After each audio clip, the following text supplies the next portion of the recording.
కలికాలంలో ప్రకృతి వైపరీత్యాలు, మానసిక ఒత్తిడి, సామాజికంగా కూడా జరుగుతున్న ఎన్నో విషయాలలో అతిరుద్ర మహాయాగం అనేది ఎలాంటి పాత్ర పోషిస్తుంది? ఇప్పుడు మనకి కలిపురుషుడు దుర్యోధన సార్వభౌముడు. అతను మొత్తం అతను ఉండగానే భీష్ముడు, ద్రోణాచార్యుల వారు, కృపాచార్యుల వారు, కర్ణుడు, దుశ్శాసనుడు వీళ్ళంతా ఉన్నారు. బాహ్లికుడు అని రాఘవేంద్ర స్వామి వారి అవతారం. ఆయన కూడా బాహ్లికుడిగా పుట్టి దుర్యోధనుడి పార్టీలో ఉంటాడు ఆయన. మరి పాండవులు మాత్రమే శ్రీకృష్ణ పరమాత్మ యొక్క పార్టీలో ఉన్నారు. అందువల్లనే శ్రీకృష్ణుడు ధర్మం పక్షాన ఉన్నారు కాబట్టి వీళ్ళని తప్పకుండా ధర్మాన్ని మనం కృష్ణుడు సపోర్ట్ చేస్తాడు కాబట్టి పాండవుల్ని సపోర్ట్ చేశాడు. అందువలన ధర్మాన్ని సపోర్ట్ చేశాడు ఆయన. అదే పాండవ పక్షపాతి కనుక ఆయన అయ్యుండుంటే ఏమై ఉండేదంటే, కుంతీదేవి ప్రథమ కుమారుడు కర్ణుడు కాబట్టి కర్ణుడు కూడా రక్షించి ఉండేవాడు. కాబట్టి కృష్ణుడు పాండవ పక్షపాతి కాదు, ధర్మపక్షపాతి. అందువలన అవసరమైతే సమితి కింద కొన్నిసార్లు కౌరవులను వాడుకుంటాడు, కొన్నిసార్లు పాండవులను వాడుకుంటాడు. పోకిరి సినిమాలో మహేష్ బాబు లాగా అనమాట. నువ్వు వాళ్ళు అని ఉండరు, నువ్వు డబ్బిస్తే నీకు చేస్తా, వాడికి డబ్బిస్తే వాడికి చేస్తా అనే టైపులో నిష్పక్షపాతంలో ధర్మం వైపు మాత్రమే ఎవరున్నా సరే వాళ్ళ సహాయాన్ని నేను తీసుకుంటాను అన్నాడు కృష్ణుడు. కాబట్టి ఈ ప్రకృతి, ఈ కలి ఎప్పుడో అయిపోయింది కదా స్టోరీ అనుకుంటాం, కాదు. కలి అణువణువులా వచ్చేసాడు.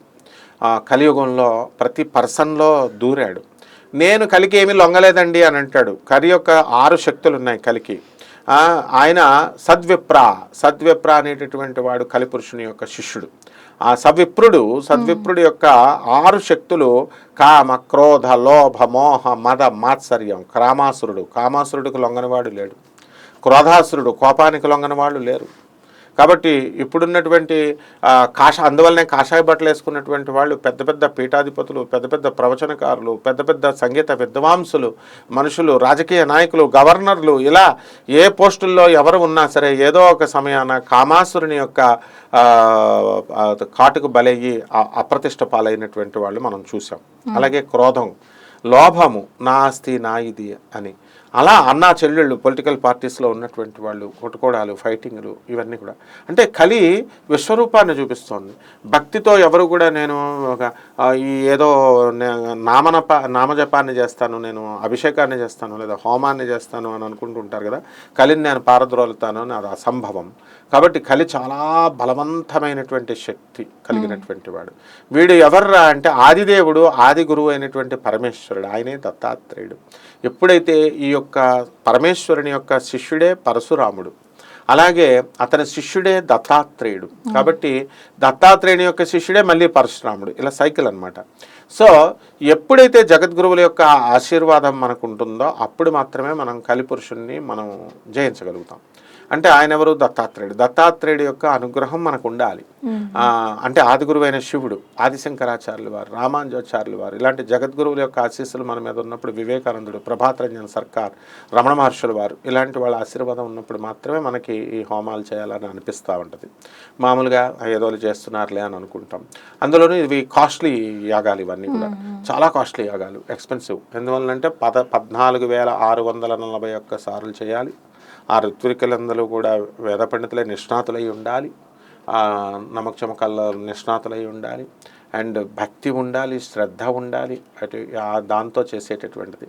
కాబట్టి ఈ కలి అనేటటువంటి వాడు ఏంటంటే వివేకాన్ని తగ్గించేస్తాడు, మనకి ఆలోచన శక్తిని తగ్గించేస్తాడు. అందువల్లనే దేవి భాగవతంలో మొదటి శ్లోకం ఓం సర్వచైతన్య రూపాం తామాధ్యాం విద్యాం చదిమిహి బుద్ధిం యోన ప్రచోదయాత్ అన్నాడు. అంటే సర్వ విద్యలకి, ఆది విద్యలకి మూలశక్తి అయినటువంటి ఆ తల్లి దుర్గా నా బుద్ధిని ప్రేరేపించుగాక, సన్మార్గం వైపు ప్రేరేపించుగాక అన్నారు. అలాగే ఓం భూర్భువస్సువః తత్సవితుర్వరేణ్యం భర్గో దేవస్య ధీమహి ధియో యోనః ప్రచోదయాత్, ఏ మంత్రం చెప్పినా నా బుద్ధుల్ని సరైనటువంటి మార్గాల వైపు ప్రేరేపించుగాక అన్నారు. ఆ బుద్ధుల్ని సరైనటువంటి మార్గాల వైపు ప్రేరేపించేదే ఈ అతిరుద్ర యాగం. అప్పుడు దానివల్ల ఏమవుతుందంటే బుద్ధి కర్మానుసారిణి అన్నాడు. మనం చేసినటువంటి కర్మలను బట్టే మనం బుద్ధి అనేటటువంటిది వస్తుంది. కొంతమంది చెడ్డవాళ్ళతో మనం స్నేహం చేయొద్దన్నా వెళ్ళి చెడ్డవాళ్ళతోనే చేస్తారు.